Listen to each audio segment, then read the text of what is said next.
ça y est, je crois que les frênes, ça y est, ils sont morts. Et puis non, voilà. En fait, je pense que le fait qu'il y ait beaucoup de diversité, ça les protège. Ça protège un petit peu. Je dis pas que ça va protéger tout, parce que les hommes, ils y sont passés quand même, mais pour l'instant, ça protège encore. Et il y a plein de bébés, il y a plein de bébés frênes, donc on espère. Je me fais pas trop d'illusions. Nous, on le sait, parce qu'on a fait l'expérience, mais il n'y a pas très longtemps, encore ici, dans cette pâture-là au milieu, on avait des ânes et un cheval, et on avait aussi des moutons. Et nos moutons, nos vieux moutons, ils étaient un petit peu arthrosiques. Et nos ânesses, elles faisaient de la fourbure. Parce que, vu la richesse qu'il y a ici, les ânes, il ne faut pratiquement rien, donc elles ont vite fait de faire de la fourbure. Et en fait, si on approchait, et qu'on approchait d'un sol blanc, tout le monde accourait. Parce qu'en fait, ils voulaient qu'on baisse les branches pour manger les feuilles de sol blanc. Et donc, j'ai fait l'expérience, j'ai eu une petite Zulma qui avait 20 ans, c'était une petite brebis. Et elle a été raide. Et quand elle me voyait approcher, hop, elle accourait. Donc tous les jours, je lui donnais un petit bouquet de feuilles de sol blanc et ça lui faisait vraiment beaucoup de bien. Au bout de 8 jours, elle marchait normalement. Donc ils le savent, les animaux le savent. Les ânesses, elles le savaient que c'était vraiment... On en a plus là-bas. Hein. Mais les pâquerettes se mangent. Et la fleur et la feuille. Les petites feuilles, c'est bon. Les fleurs, c'est un peu spécial.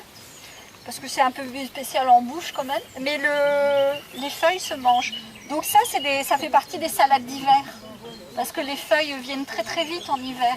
Donc ça fait partie des premières feuilles que l'on mange dans les salades en hiver. Quand on se tourne par là, vous voyez la colline, on voit bien la colline, on voit bien l'ancienne falaise.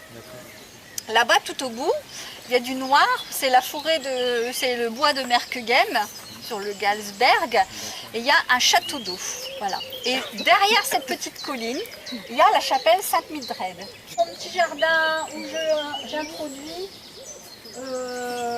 les plantes horticoles. Voilà. Donc c'est ça l'artémésia. L'artémésia pour les tisanes. Tisane de la femme, Artémis. Hein, c'est une super plante, sauf pour les femmes enceintes. Mais ça, c'est une très très bonne plante. C'est celle qu'on trouve sur le bord des chemins. Je vous conseille de la sentir, vous allez voir, elle sent vraiment bon. Là, juste, vous avez vu le long du mur, c'est les angéliques. Alors moi, je croyais que c'était une plante vraiment... Ah bah elle est là. L'angélique, les Anglais la connaissent pas très très bien apparemment, parce qu'à chaque fois que j'ai des Anglais ici, ils doivent repartir avec des plants. Parce que j'ai l'impression qu'ils n'ont jamais vu l'angélique de leur vie. C'est bizarre, parce que moi, je trouve que c'est une plante très anglaise. Non, vous ne trouvez pas? Ouais. C'est une bisannuelle. Donc là, elle va fleurir et elle va mourir. Donc, je la laisse grainer, mais elle graine fort. Mais voilà. Donc celle-là, elle est dit cette année. Elle ne va pas fleurir cette année. Celle-là, elle va fleurir.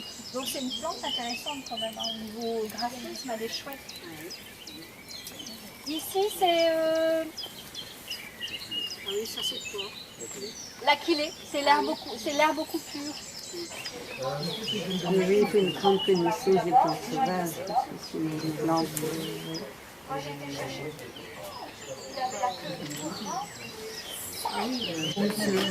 Je collectionne un petit peu les sauges. C'est ma petite collection d'il n'y a pas longtemps. J'aime bien faire des petites collections, mais pas trop. Enfin, il faut pas que. J'ai pas la collectionnite je veux pas avoir spécialement plein de plantes, mais j'aime bien avoir les plus intéressantes. Donc, les sauges, je collectionne un petit peu. S'il y a des personnes qui ont la sauge cassis, je suis preneuse. Parce que la sauge cassis, elle est difficile à trouver. Donc ça, c'est les sauges. Ça, c'est la sauge, vous allez pouvoir la sentir. Hein. Celle-ci, c'est la melon. Ça, c'est la melon. Ben, amusez-vous ici. Hein. Celle-là, c'est agrumes.